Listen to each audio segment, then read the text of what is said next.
Bienvenidos a un nuevo video de The Mole Teacher. Comenzamos a resolver el 437. Tenemos que ordenar de menor a mayor los puntos de ebullición de las sustancias siguientes. Bueno, en primer lugar tenemos que tener en cuenta cuáles son moléculas no polares, y entre ellas vamos a encontrar al silano y al metano. ¿Por qué? Porque cumplen la condición de ser tener 4 átomos que lo rodean idénticos y un átomo central sin pares de electrones libres. Entre ellos, el menor va a ser el metano porque es el más livianito. Luego le sigue el silano, por ser un poco más pesado, ¿sí? Y luego la molécula polar. La molécula polar va a ser el sulfuro de hidrógeno, ya que al azufre le van a sobrar 2 pares de electrones, ¿sí? Y en el último caso va a ser el cloruro de litio porque es un compuesto iónico. Y como sabemos, para separar estas interacciones electrostáticas entre el catión y el anión, tenemos que darle muchísima energía. En el siguiente punto tenemos que ordenar de mayor a menor los puntos de ebullición. En ese caso, primero va a ser el hidruro de calcio, porque es un hidruro no metálico, es un compuesto iónico. Luego va a ser el tetracloruro de carbono, por ser un compuesto no polar. Y además tiene una elevada masa molar, y luego finalmente el argón por ser una especie monoatómica. En el punto 38 tenemos que escribir la estructura de Lewis de la molécula o unidad fórmula del compuesto con mayor punto de ebullición. Obviamente que vamos a hacer referencia al compuesto iónico, que es el sulfato de potasio. El azufre trabaja con más 4 y con más 6. Entonces, como termina con ato, vamos a usar la terminación mayor. Esto deriva del oxoácido que tiene hidrógeno, azufre y oxígeno. Más 1, más 6, menos 2. Como es par, al hidrógeno le iría un 2, aquí iría más 2. Esto sería más 6, en total más 8. Menos 2 por 4 sería menos 8, anulando la parte positiva. El anión sulfato sería todo azufre, oxígeno 4. Entonces, si le arranco los dos hidrógenos, me queda con 2 cargas negativas. ¿Estamos de acuerdo? Y luego, para poner el potasio, acordate que el potasio tiene número de oxidación más 1, entonces reemplazaría a esos hidrógenos que se perdieron con 2 unidades. Entonces, vamos a indicar que el potasio es el catión, y tenemos al anión sulfato, que ya lo hicimos un montón de veces, para que lo hacemos más chiquito, al azufre para que pueda entrar mejor, y vamos a escribir 6 electrones en total, va a unirse mediante 2 enlaces covalentes simples con los oxígenos, perfecto, a su vez los oxígenos llegan a 8 ganando un electrón, dándole 2 cargas negativas al oxoanión, y los oxígenos que restan se van a unir mediante enlace covalente dativo, ¿sí? Muy bien, ahí tenemos. Luego, identificar el compuesto binario entre moléculas solamente, que tenga entre moléculas solamente fuerzas de London y dipolo-dipolo. Tenemos que predecir la geometría y el valor aproximado del ángulo de enlace. Muy bien, tenemos que agarrar al sulfuro de hidrógeno. ¿Por qué? Porque el fluoruro de hidrógeno tiene puente hidrógeno, ¿sí? Y el dióxido de carbono es una molécula binaria no polar. Ya vimos que tiene sus 4 electrones compartidos y tiene una geometría lineal, no me sirve. Y entonces este tampoco es. Y el ácido selénico no puede ser debido a que tiene enlaces oxígeno-hidrógeno, con lo cual nos haría puente hidrógeno, ¿sí? Bien, en el caso del sulfuro de hidrógeno, voy a tener una geometría del tipo angular. El azufre tiene 6 electrones en su última capa, le sobran 2 pares de electrones y su ángulo de enlace se aproxima a 109 grados. Su momento dipolar es distinto de 0, es una molécula polar y tiene obviamente London y dipolo-dipolo. Bueno, dice, ¿cuáles las moléculas de las sustancias siguientes, en el punto 439, pueden formar enlaces de hidrógeno con moléculas de agua? Bueno, por un lado, el amoníaco, ¿sí? Porque tiene justamente enlaces también puente hidrógeno. Por otro lado, el fluoruro de hidrógeno, ¿sí? Tiene enlaces puente hidrógeno también. Y por último, el ácido metanoico, debido a que tiene justamente, ya lo habíamos visto este compuesto, enlace oxígeno-hidrógeno, puede también formar puente hidrógeno, ¿sí? Bueno, en el punto 40 dice, ¿qué tipo de interacciones existen entre moléculas de agua? Ya lo vimos 1000 veces, entre las moléculas de agua van a existir enlaces puente hidrógeno, ¿sí? ¿Qué tipo de interacciones, dice en el punto B, existen entre moléculas de metanol? Bueno, en moléculas de metanol también van a existir enlace puente hidrógeno debido a que tiene justamente unión química entre el oxígeno y el hidrógeno. En el punto C, en una solución acuosa de metanol, ¿sí? Agua más alcohol. ¿Qué tipo de interacciones existen entre las moléculas de metanol y las de agua? Bueno, también justamente unión puente hidrógeno. Entre ellas va a haber unión puente hidrógeno, ¿sí? Y también obviamente dipolo-dipolo. Obviamente que si yo digo unión puente, si yo digo unión puente hidrógeno, voy a tener todas, ¿sí? También voy a incluir la dipolo-dipolo y también voy a incluir la fuerza de London, por lógica, ¿sí? Pero yo acá estoy nombrando la más interesante, la más fuerte.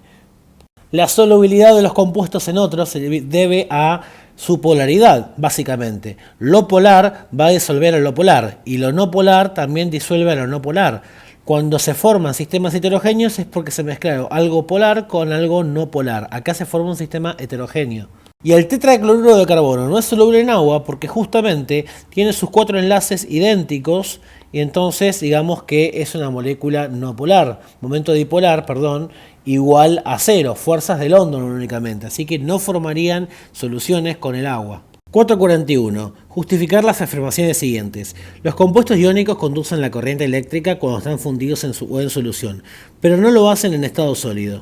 Esto es correcto debido a que cuando están fundidos en solución permite que haya una libre circulación de electrones. En cambio, pensá que en la forma sólida los compuestos iónicos forman estructuras cristalinas, redes, en donde digamos no hay una fluidez de esas cargas. En cambio, disueltos en agua, el agua por ejemplo permite que esas cargas puedan fluir con libertad. El punto B lo mismo es correcto debido a que los compuestos iónicos tienen justamente esos elevados valores porque la fuerza electrostática para separar un catión de un anión siempre es muy alta, debido a que hay una gran atracción entre ellos, ¿no? En el punto C, los compuestos moleculares no son conductores de la electricidad en estado de agregación alguno, sólido, líquido o gaseoso. Y no porque no tendríamos cargas eléctricas libres como en el caso de los compuestos iónicos. Además, si se disuelven en agua, siguen siendo compuestos eléctricamente neutros, ¿sí? Muy bien, en el punto D, las partículas que constituyen a los compuestos moleculares son entidades discretas con formas definidas. Obviamente, porque discretas significa que son cantidades enteras. O sea, no pueden existir media molécula, un cuarto de molécula. No, son siempre moléculas con números puntuales, ¿sí? Hay cierta cantidad de número de moléculas que forman un compuesto, a una muestra de un compuesto y tienen formas definidas porque vimos que tenemos la geometría molecular. Bueno, podemos afirmar para el 442, tenemos que decir qué carácter predomina, si covalente o iónico. Vemos que el primero tiene punto de fusión elevado, muy elevado respecto a los otros dos. Y nos dice que conduce en estado líquido la electricidad. Vamos a decir que es un compuesto del tipo iónico, ¿sí? Entonces esa sería la condición fundamental. El siguiente también es un compuesto iónico porque nos dice que conduce la electricidad, pese a que no tiene un punto de fusión tan elevado. Y el último, como no conduce la electricidad y tiene un punto de fusión mucho más bajito, vamos a considerar que tiene un carácter mayor covalente. Tenemos que ordenar estos aluros de menor a mayor carácter covalente. Bueno, de esta manera, ¿sí? Sería primero A, B y C. Obviamente que vamos a poner primero al fluoruro de aluminio por su mayor punto de fusión, ¿sí? Tiene ahí mayor carácter iónico. En el 443, poner en correspondencia las sustancias listadas a la izquierda con las propiedades listadas a la derecha. Tenemos el cobre. El cobre es un metal, ¿sí? Entonces vamos a poner que, bueno, como es un metal, conduce el calor y la electricidad, ¿sí? Y pertenece al bloque D, ¿sí? Es un elemento de transición. Perfecto. Tenemos después, por ejemplo, que buscar que un gas a temperatura ambiente y sus moléculas son polares. Esto es válido, por ejemplo, para el dióxido de azufre, que lo vimos un montón de veces. ¿Te acordás que nos hablaba un par de electrones? ¿Sí? Una geometría angular, un momento dipolar distinto de cero. Esto es válido. Luego tenemos es aislante en estado sólido, pero conduce la electricidad en estado líquido. Bueno, es probable que estén hablando del óxido de aluminio, debido a que sólido no conduce la electricidad y en estado líquido fundido obviamente sí. En el punto en el siguiente ítem es un líquido a temperatura ambiente muy estructurado por enlaces hidrógeno. Obviamente está hablando del agua, ¿sí? El agua, acordate que tenía enlaces oxígeno y hidrógeno. Tiene moléculas no polares, obviamente hablan del oxígeno 2, es una sustancia diatómica o monuclear, y el sodio es un metal del grupo 1 muy blando y reactivo. En el 44 tenemos que decir cuáles son correctas. En el punto A, el azufre elemental octatómico, si es una molécula octatómica, es un sólido conductor de la electricidad. No, una molécula no puede conducir la electricidad. Entre átomos de xenón en estado líquido existen fuerzas de London. Esto es correcto debido a que son moléculas monoatómicas. Las moléculas de hidruro de sodio forman enlaces de hidrógeno entre sí. No, enlaces de hidrógeno se da en moléculas y esto no es una molécula, ¿sí? Y aparte se da entre hidrógeno y oxígeno, nitrógeno y flúor, ¿sí? En el 45, dados el cloruro de sodio y el cloruro de metilo, responder, ¿cuál de las proposiciones siguientes refiere a cada uno? Forma una red cristalina, ya está, listo. Cloruro de sodio es un compuesto iónico, ¿estamos de acuerdo? Luego dice, en estado sólido, líquido o gaseoso está constituido por moléculas. Obviamente el cloruro de metilo es una molécula, ¿sí? Tetraédrica. ¿Cuál tiene menor punto de fusión? Obviamente la molécula, el cloruro de metilo, ¿sí? Porque además tiene solamente dipolo-dipolo y fuerzas de London. En cambio, el cloruro de sodio tiene fuerzas electrostáticas, ¿sí? Unión química iónica. C. ¿Cuál conduce la corriente eléctrica en solución acuosa? El cloruro de sodio, a corriente que en solución acuosa, se va a disociar en un catión y un anión.